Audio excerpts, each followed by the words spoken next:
Abra sua Bíblia, por favor, em Mateus capítulo 5.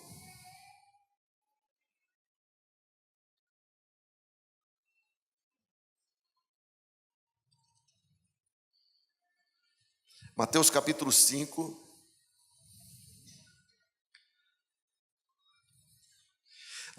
Esse texto a gente tem refletido no que Jesus Cristo manda, especialmente do final do ano passado para cá. E hoje eu quero meditar com você numa parte desse texto que ainda nós não tínhamos atentado para ela. Olhe só, Mateus 5, 13 até 16. Veja o que diz a palavra do Senhor. Vocês são o sal da terra, mas se o sal perder o sabor, como restaurá-lo? Não servirá para nada, exceto para ser jogado fora e pisado pelos homens. Vocês são a luz do mundo. Não se pode esconder uma cidade construída sobre um monte. E também ninguém acende uma candeia e a coloca debaixo de uma vasilha. Ao contrário, coloca no lugar apropriado, e assim ilumina todos os que estão na casa. Assim brilhe a luz de vocês diante dos homens, para que vejam as suas boas obras e glorifiquem ao Pai de vocês que está nos céus.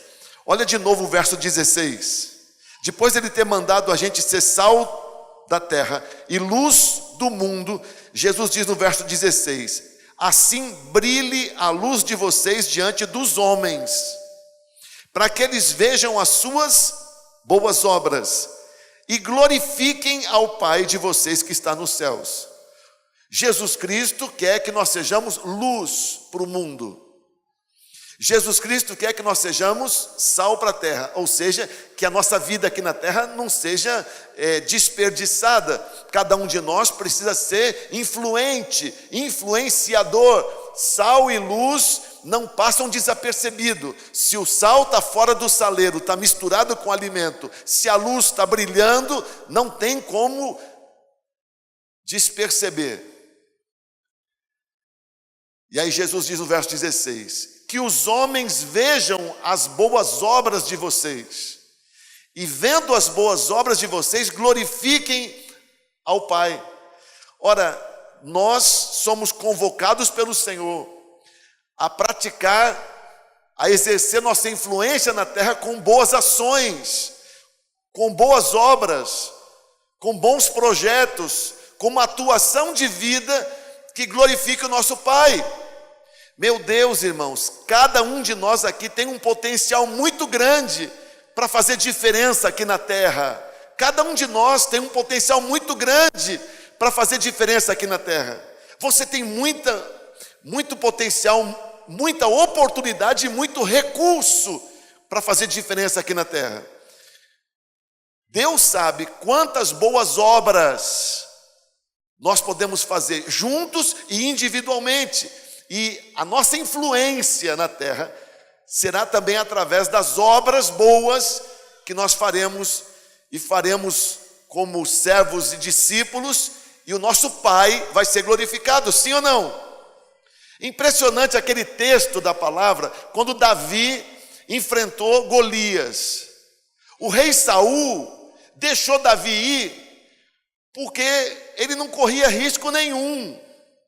Se Davi tivesse perdido, estava em guerra mesmo, era só um rapazinho a menos, numa das tribos, numa das famílias de Israel. E foi o rapaz que se ofereceu, e foi o rapaz que insistiu. O rapaz garantiu para Saul que daria conta, então vai, já que ninguém quer ir, pode ir.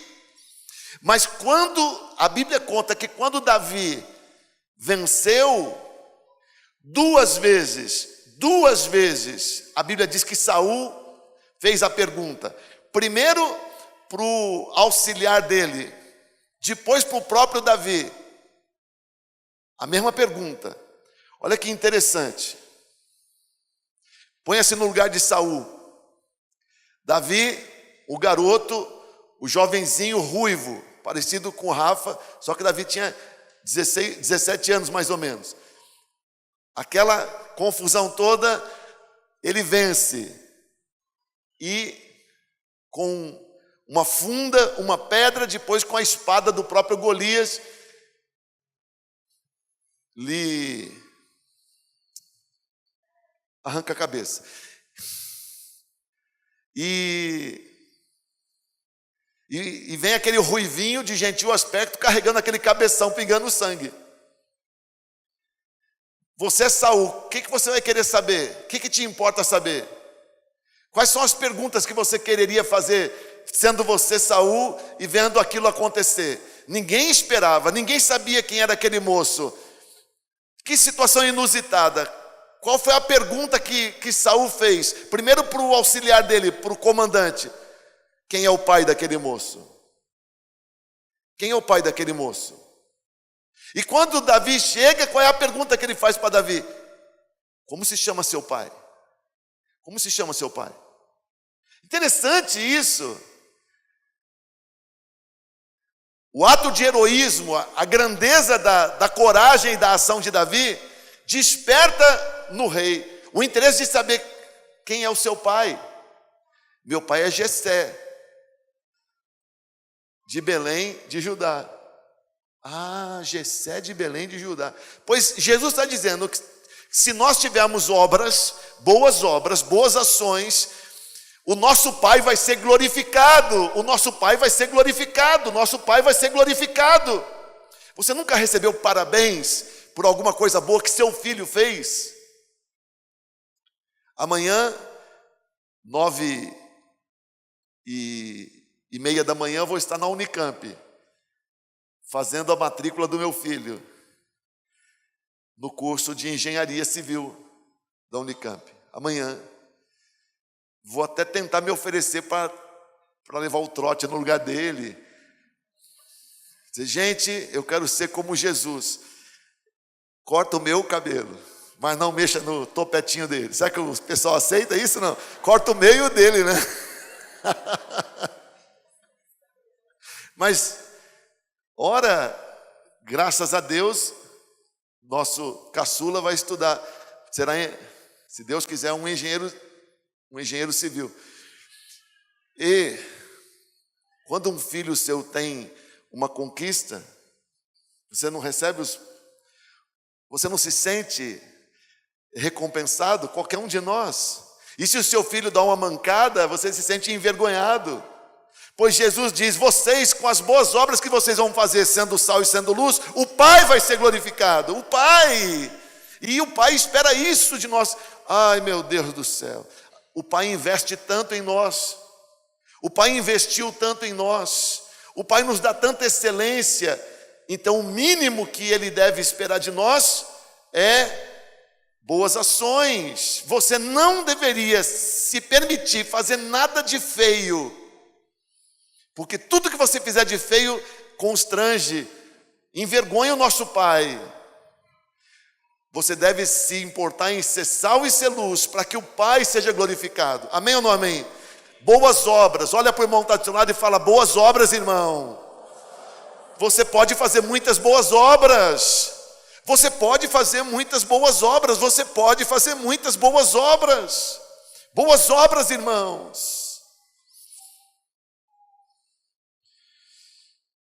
Olha, nós temos obrigação de fazermos obras boas, de mostrarmos bondade no que nós fazemos.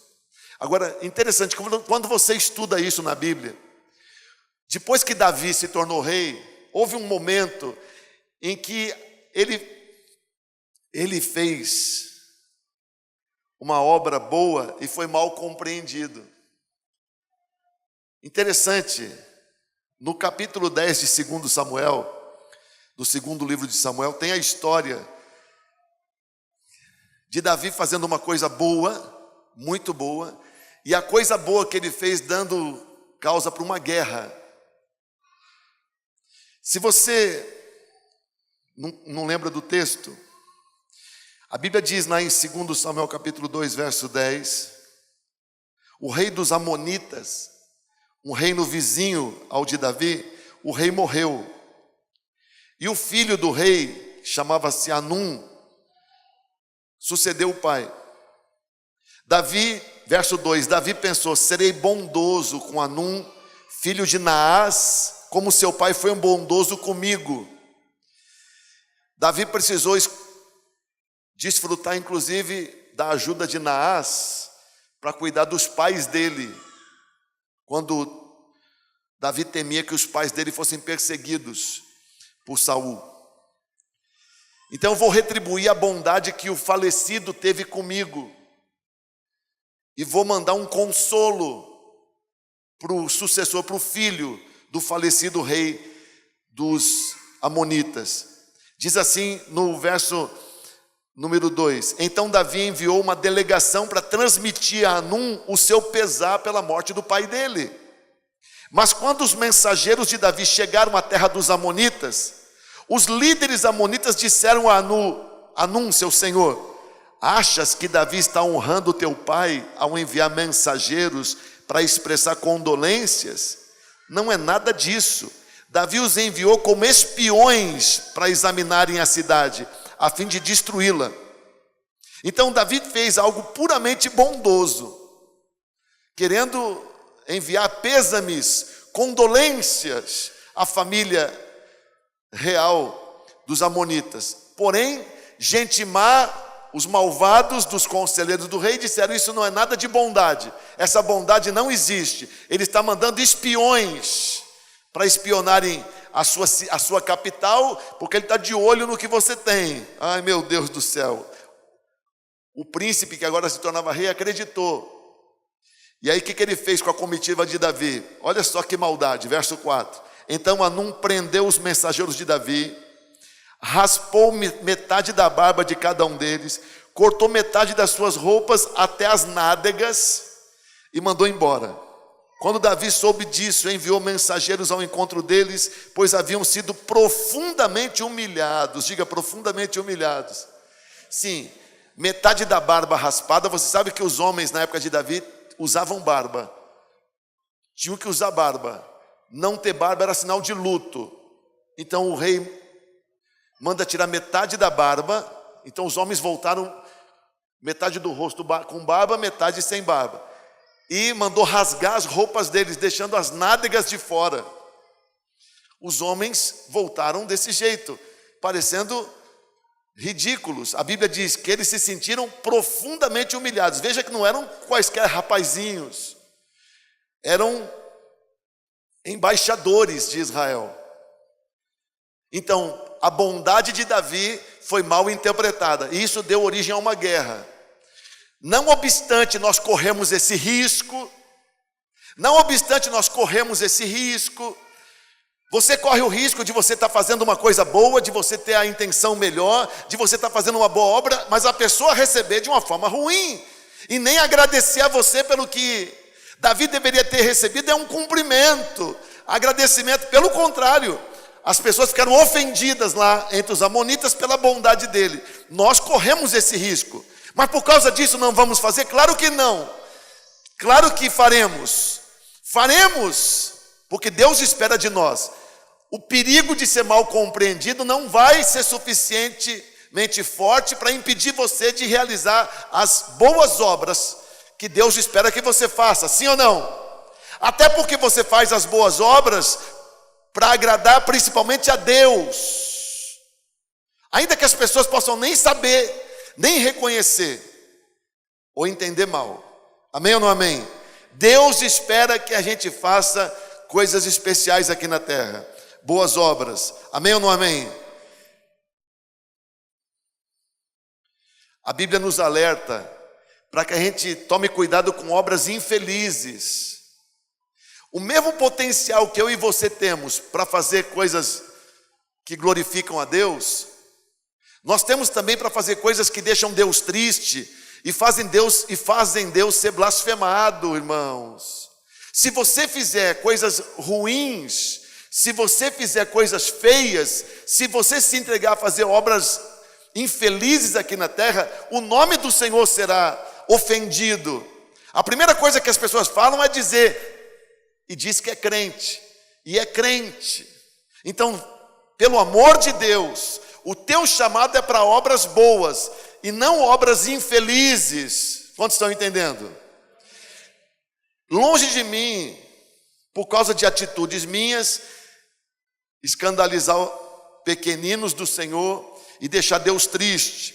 Sobre escândalo, em Mateus 18, Jesus fala assim no verso 6: se alguém fizer cair no pecado um destes pequeninos que creem em mim, melhor lhe seria amarrar uma pedra de moinho. Que tamanho é a pedra de moinho?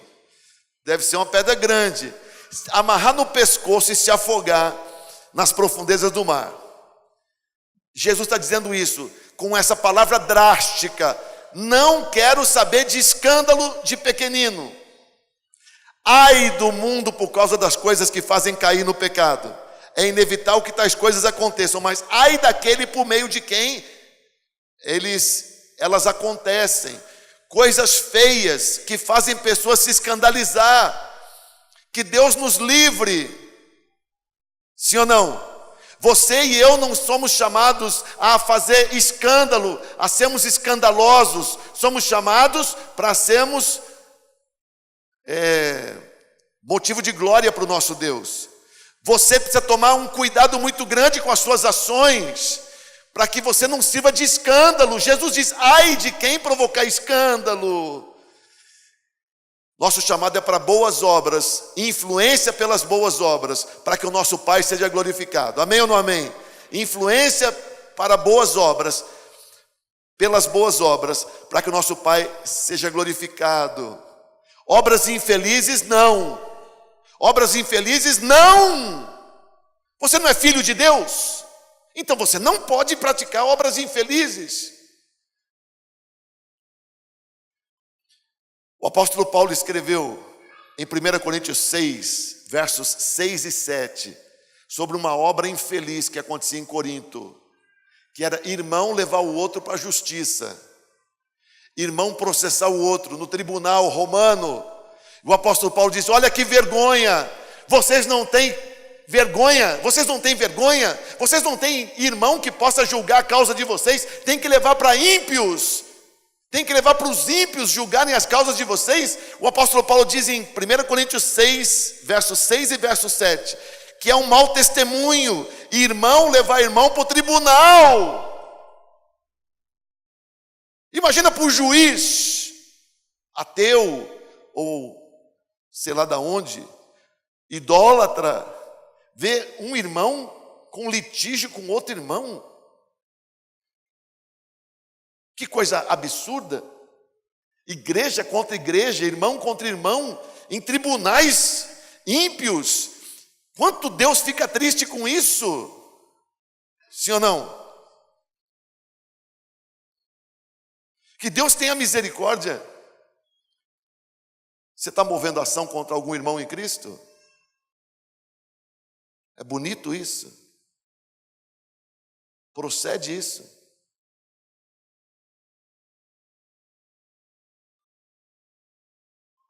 A Bíblia diz que isso é um escândalo. Que Deus tenha misericórdia. Não, mas que Deus abençoe para o juiz Moro me julgar. Porque o juiz Moro é crente. O juiz Moro só lida com a Operação Lava Jato. Mas outras demandas ele não está lidando mais. Que Deus nos livre. Amém ou não amém? Em 1 Coríntios 5:1, o apóstolo Paulo fala do absurdo que é, do horror que é imoralidade dentro da igreja.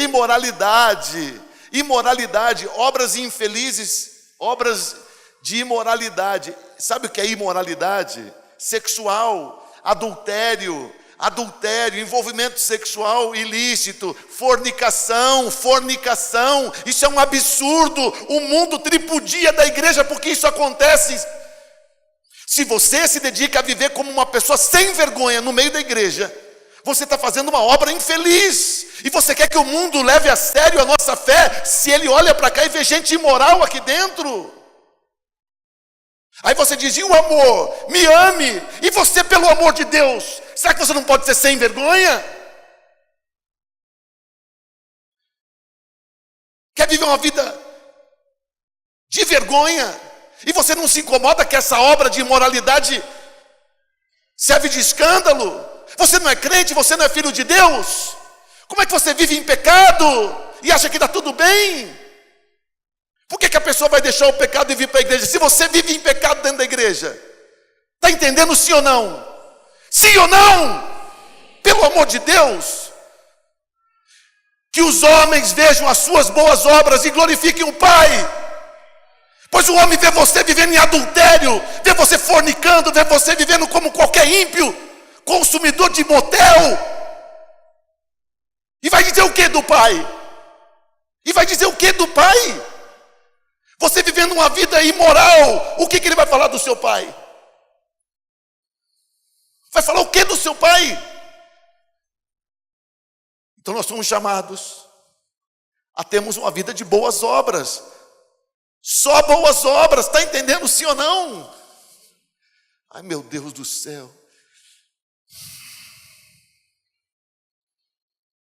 Boas obras.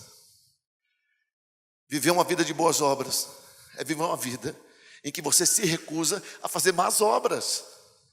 A Bíblia diz que não é só para a gente não fazer más obras, é para a gente fugir até da aparência de más obras. Até se parece ser ruim, não fazer. Amém ou não amém? Na nossa vida profissional, na nossa vida familiar, na nossa vida moral, irmãos, pelo amor de Deus, nós somos filhos de Deus, nós somos servos do Deus Altíssimo, somos a noiva do Cordeiro. Como é que nós vamos influenciar o mundo se a gente não é diferente? Somos diferentes, sim ou não? Somos diferentes. Amém ou não amém? Olha para o irmão que está do seu lado, fala, você é diferente.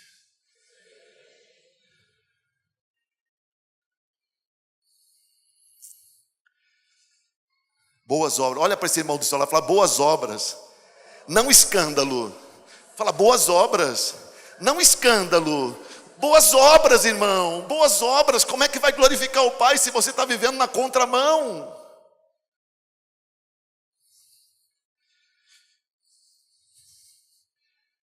Nós somos influenciadores, sal, luz. Então tem que ter boas obras. Quantos me entenderam? Então vou continuar. Bem, também a Bíblia diz que não fazer boas obras, tendo condição de fazê-las, é omissão. Já ouviu falar do crime de omissão de socorro? Se uma pessoa cai na sua frente, tendo um ataque, e você não fizer nada, nem chama socorro, você simplesmente passa de largo, isso não é crime? Omissão de socorro não é crime? Sim ou não? Omissão. Agora mesmo, antes do culto começar, tinha um garotinho lindo ali na porta da igreja, desse tamanhinho, e eu fiquei olhando para ele. Eu tinha ido tomar um café. Hoje um pregador falou aqui que se tivesse café em Israel, Jesus teria celebrado a ceia com café. Como não tinha, celebrou com vinho mesmo. Então, diante dessa doutrina, eu estava tomando um café e vi o garotinho lindo. Perguntei para ele, escuta, você está trabalhando de um governo do mês?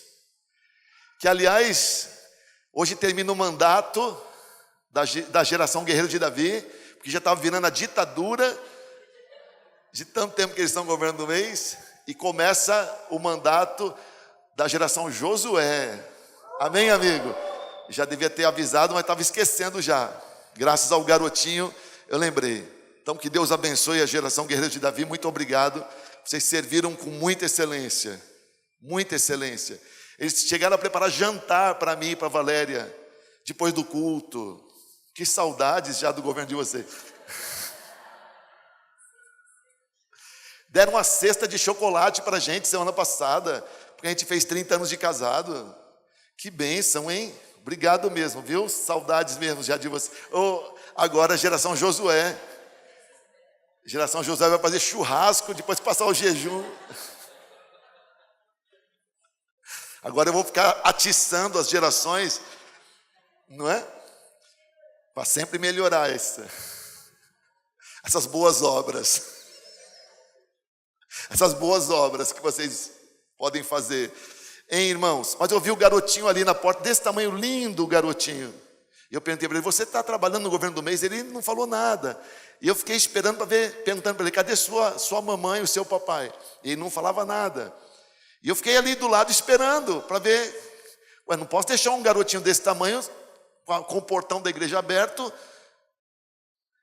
sem eu saber de quem esse garotinho é. Fiquei esperando. Se ninguém aparecesse, eu ia levar para minha casa. Vem ser meu neto. Aí, até que o casal chegou. É sobrinho dos irmãos aqui da igreja. Ótimo. A gente não pode se omitir. Eu não posso deixar um menininho sozinho. Eu sou responsável, eu vi. Então quem sabe fazer e não faz, a Bíblia diz peca. Omissão é pecado. Tiago capítulo 4, verso 17. Pensem nisso, diz Tiago. Quem sabe que deve fazer e não faz, peca. Tiago 4,17. Quem sabe que deve fazer o bem e não faz, peca. Então há muito potencial em nós. Olha, preste atenção. Há muito potencial em nós para estragar muita coisa. Que Deus tenha misericórdia de nós. Um crente só pode estragar muita coisa boa numa igreja. Que Deus tenha misericórdia. Mas há muito potencial de coisa boa em nós. E nenhum de nós pode se omitir. No ano de 2018, quando nós temos que exercer a nossa influência, nenhum de nós deve se omitir. Precisamos brilhar e salgar. Amém ou não amém? E as pessoas deverão olhar para nós e reconhecer as obras que a gente faz e vão dar glórias ao nosso Pai. Vão dar glórias ao nosso Pai pela nossa vida, vão dar glórias ao nosso Pai pela nossa existência, pelo que a gente fez. Sim ou não? Amém ou não amém, amigo? Você já ouviu falar de tesouro no céu? Jesus mandou ajuntar tesouro no céu. Você tem poupança aqui na terra? Caderneta de poupança? Tem aplicação? Tem. Ok. Mas e no céu? Quanto você tem no céu? E como é que está a sua conta no céu? Negativa? Especial? Você sabe que pessoas que não ajuntam no céu, elas tendem a ficar pedindo oração para os outros. Pedem muita oração para os outros. Como que quem pede emprestado, pedir oração não é pecado. Mas há pessoas que dependem integralmente da oração dos outros. É como se não tivesse crédito nenhum no céu. E como que você faz para juntar tesouro no céu? Jesus mandou, ajunte tesouro nos céus. Você sabia que um jeito de você ajuntar tesouro nos céus é fazendo boas obras? Deus não esquece. E olha, você ajunta crédito no céu. Irmãos, você já viu essa tal de nota fiscal paulista? Que você dá o seu CPF na compra e depois você vai lá e tem um dinheiro para você resgatar? Você já viu que isso funciona? Já viu que isso funciona? Você esquece, quando você vai ver tem lá R$400, R$300. Nunca aconteceu isso com você? Já aconteceu comigo. E tem uns prêmios que eles dão lá também. Você já ganhou algum prêmio? Eu já ganhei R$10.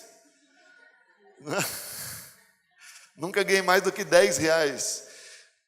Bem, no céu funciona mais ou menos assim.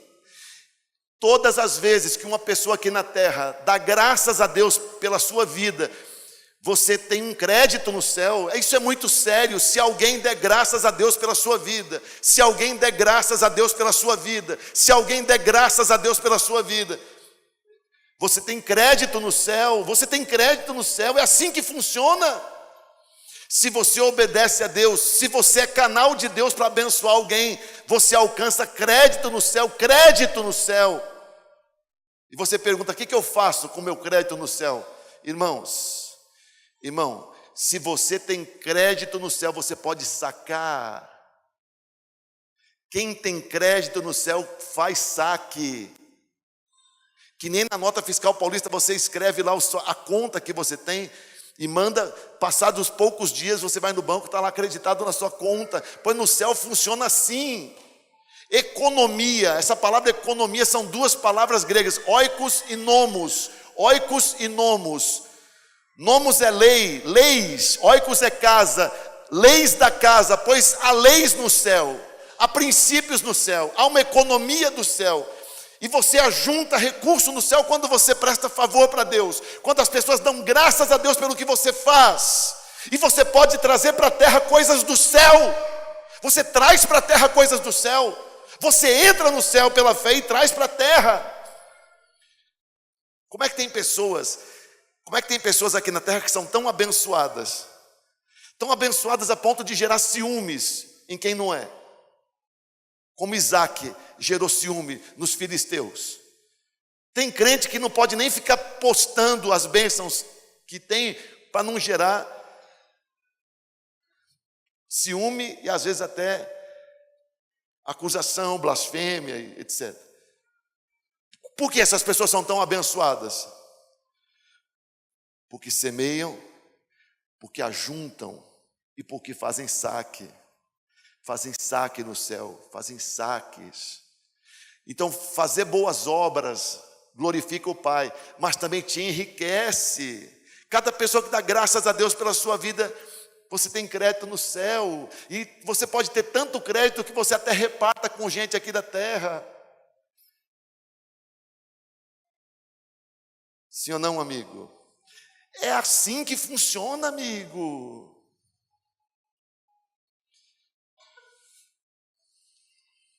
Boas obras, para que o Pai seja glorificado.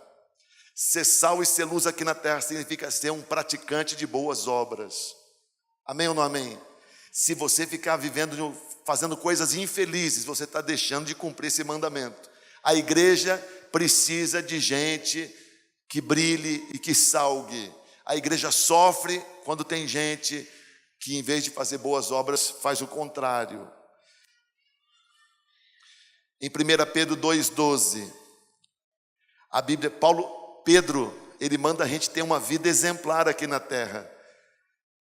1 Pedro 2,12 fala assim: vivam entre os pagãos. O que é pagão? O que é um pagão? Pagão é a pessoa que não é cristão. Vivam entre os pagãos ou gentios de maneira exemplar. Diga, maneira exemplar. De maneira exemplar, para que, mesmo que eles os acusem de praticar o mal, observem as boas obras que vocês praticam e glorifiquem a Deus no dia da sua intervenção. Então, boas obras vão glorificar a Deus, mesmo no meio dos pagãos, principalmente no meio dos pagãos. Uma vida de maneira exemplar. Amém ou não amém? Repete esse texto comigo, diga: vivam entre os pagãos de maneira exemplar, para que eles observem as boas obras de vocês e glorifiquem a Deus. Mais cedo ou mais tarde vão reconhecer que Deus agiu através da sua vida. Isso é mandamento do Senhor para nós. Ter uma vida com boas obras é viver uma vida digna do Senhor, diz Paulo aos Colossenses, capítulo 1, verso 10.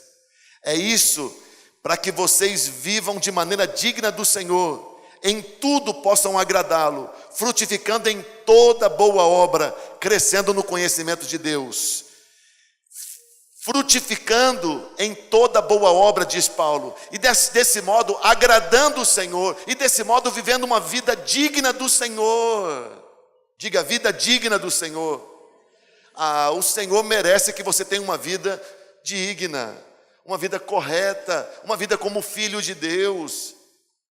O mundo é cheio de coisa pecaminosa, mas você não é do mundo, você é de Deus, e você está no mundo para mudar o mundo. Você não está no mundo para mudar a igreja, você está no mundo para mudar o mundo. A igreja tem que seguir a palavra. Sim ou não, amigo? É o mundo que tem que mudar, através de você e mim, e eu. Agora, quando os crentes das igrejas são mundanos, então a igreja fica com a cara do mundo, e o mundo fica cada vez mais imundo. Que Deus tenha misericórdia de nós. Frutificando em toda boa obra. diz a palavra do Senhor, para que Deus possa ser glorificado. Em 1 Timóteo 6,18, o apóstolo Paulo fala para os crentes ricos. Sim, embora ele diz para a gente tomar cuidado com o amor ao dinheiro, que é a raiz de todos os males, mas ele fala aos crentes ricos. Sim, desde José de Arimateia, tem crente rico. Se Deus quer fazer você ser um crente rico, por que não aceitar? Aliás, Senhor, quem te conhece já é rico. Só de te conhecer, nós já temos a maior riqueza de todas, sim ou não? Servir a Deus é muita honra, conhecer a Deus é muita riqueza. Amém ou não amém? E juntar tesouros nos céus e poder trazer para a terra coisas dos céus, isso é muita riqueza. Não nos falta nada. Bem, mas Paulo fala especialmente aos crentes abastados, aos crentes que têm bastante recurso.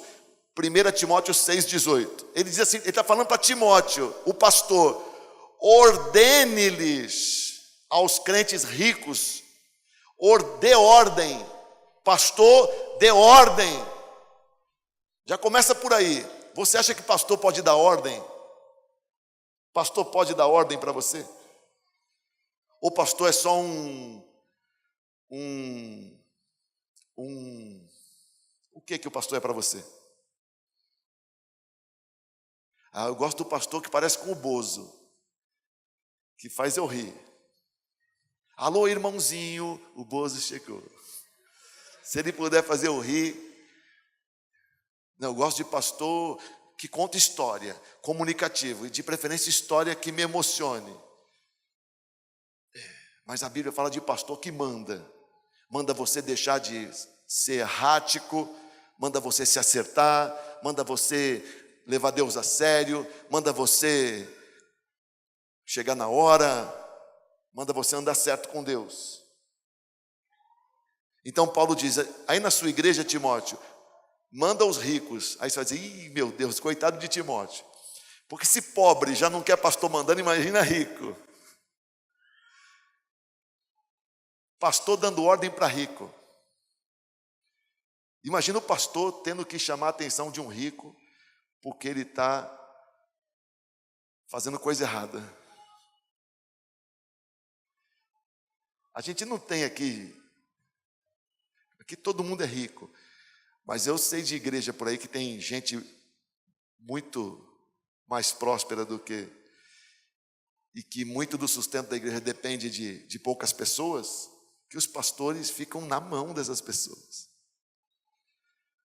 Porque se o pastor falar alguma coisa que essas pessoas não gostam, elas simplesmente retêm o dízimo. E a igreja fica sem recurso. Então, que Deus tenha misericórdia. Quando você ficar rico, eu vou continuar mandando na sua vida.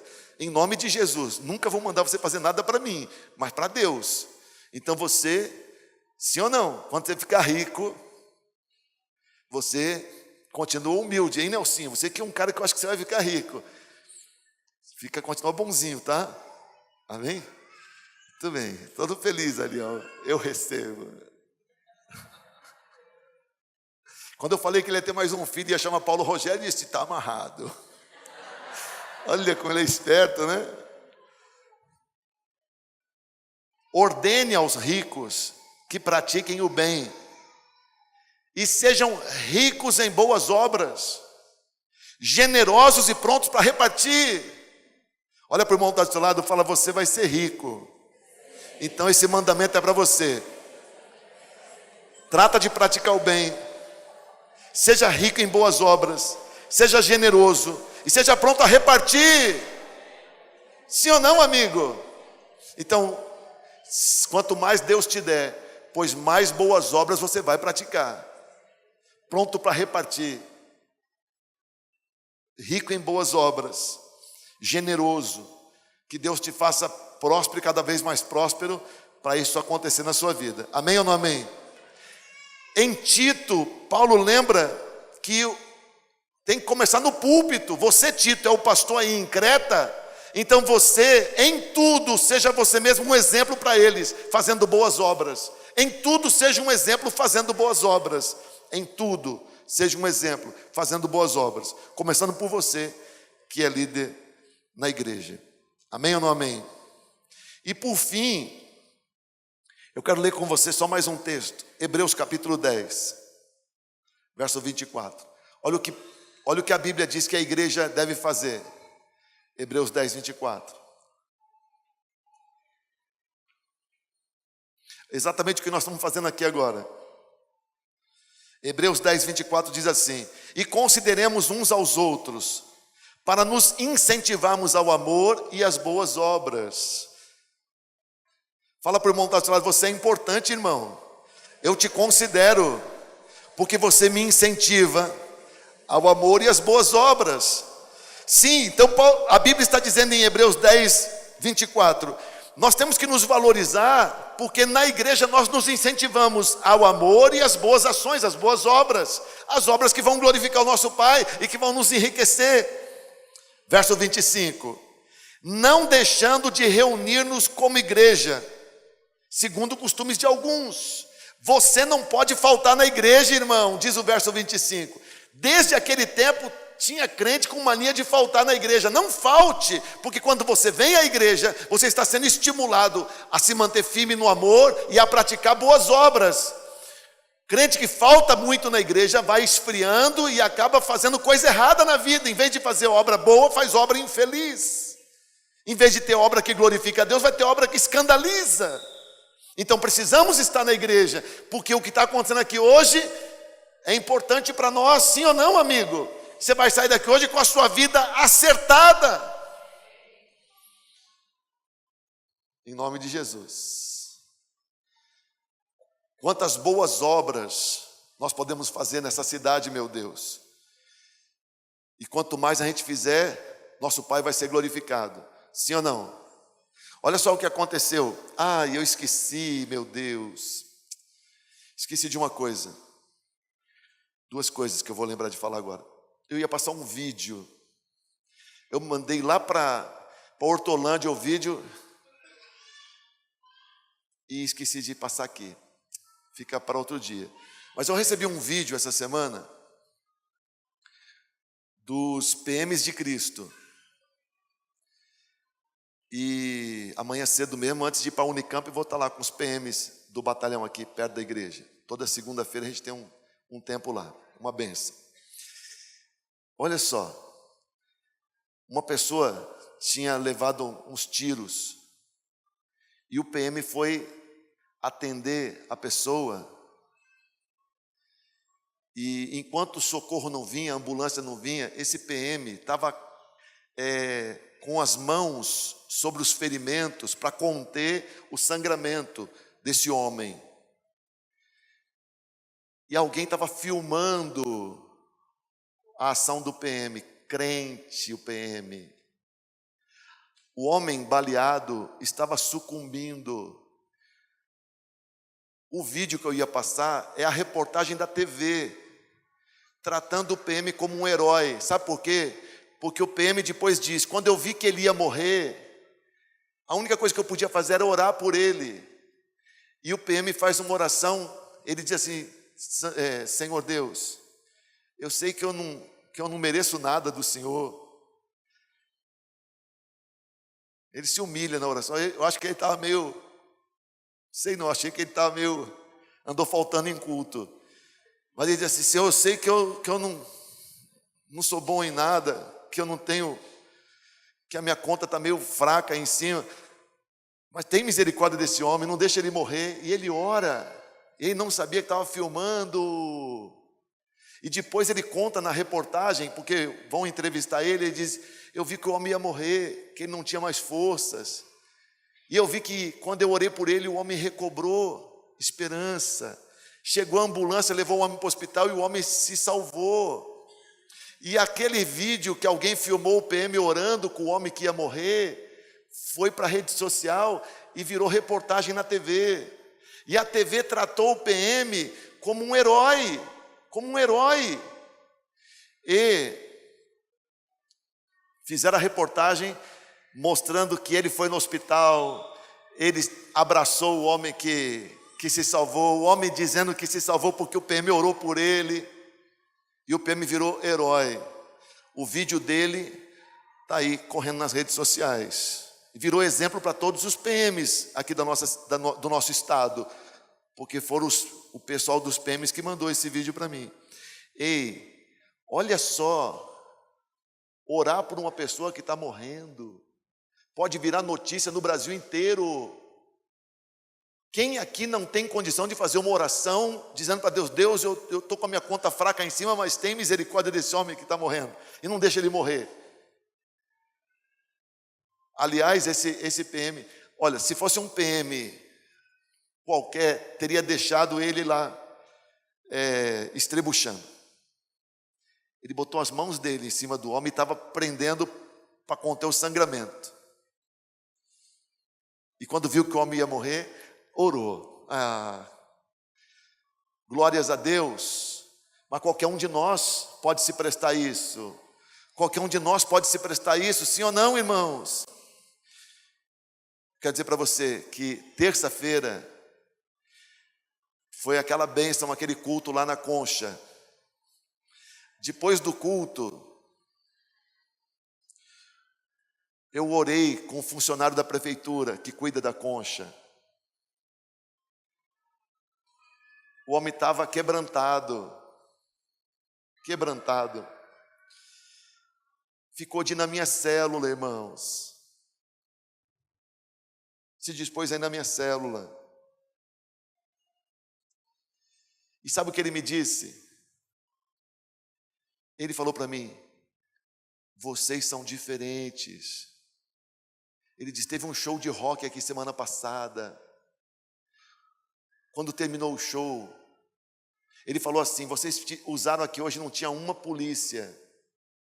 E tudo terminou. Ele disse assim: está tudo limpo. E não tivemos nenhum problema. Semana passada teve um show de rock aqui. Quando terminou o show, era uma imundice, garrafa quebrada para todo lado, briga, gente sangrando, um horror. Vocês são diferentes. E porque nós somos diferentes, ele deixou eu orar por ele e pela família dele. E porque nós somos diferentes, ele disse que quer ir na minha célula, porque mora no bairro vizinho onde eu moro, irmãos. Quanto potencial nós temos se nós formos diferentes. Quanto potencial nós temos se nós formos sal e formos luz. Se você for diferente, se você for sal e se você for luz, a tua vida não vai ter obra infeliz, vai ter boas obras. Amém ou não amém? E se você fizer alguma coisa infeliz, porque nós temos fraquezas ou falhas, você se conserta, pede perdão, volta atrás e faz direito. Amém ou não amém? Mas pelo amor de Deus, irmãos, nosso chamado é para as boas obras, é para fazer diferença aqui na terra.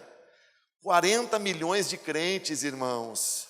Se todos esses 40 milhões fossem sal e fossem luz e fizessem boas obras no Brasil e não fizessem coisas infelizes, nosso país seria o melhor lugar do mundo para se viver. O melhor lugar do mundo para se viver, irmãos. Irmãos, eu morei no Rio de Janeiro. Eu estudei no seminário no Rio de Janeiro e depois eu estudei teologia no Rio de Janeiro, depois eu fiz um mestrado no Rio de Janeiro, já sendo pastor dessa igreja, 3 anos de curso, indo para o Rio de Janeiro. Uma igreja do lado da outra, já de quando eu fazia seminário lá. Mas olha o estado do Rio de Janeiro, a situação, governo federal agora intervindo na segurança. Uma igreja do lado da outra, crente para todo lado. Mas não adianta ter muito crente, se eles vivem igual, quase igual, quem não é. A gente faz diferença quando a gente é sal e quando a gente é luz. E quando a gente se dedica às boas obras. Amém, irmãos? Que Deus nos abençoe. Hoje é dia da gente dizer para Deus: eu quero glorificar o teu nome. Glorificar o teu nome. Amém ou não amém? Glorificar, não é gloriar. Glorificar. Mas se falar gloriar, Deus entende também. São os crentes mais humildes que falam gloreia, irmão. Gloreia. Glorifica. Gloreia, irmão. Gloreia. Gloreia que você fala em línguas. Glória, glória, glória, glória, glória. Glória aí. Dá certo.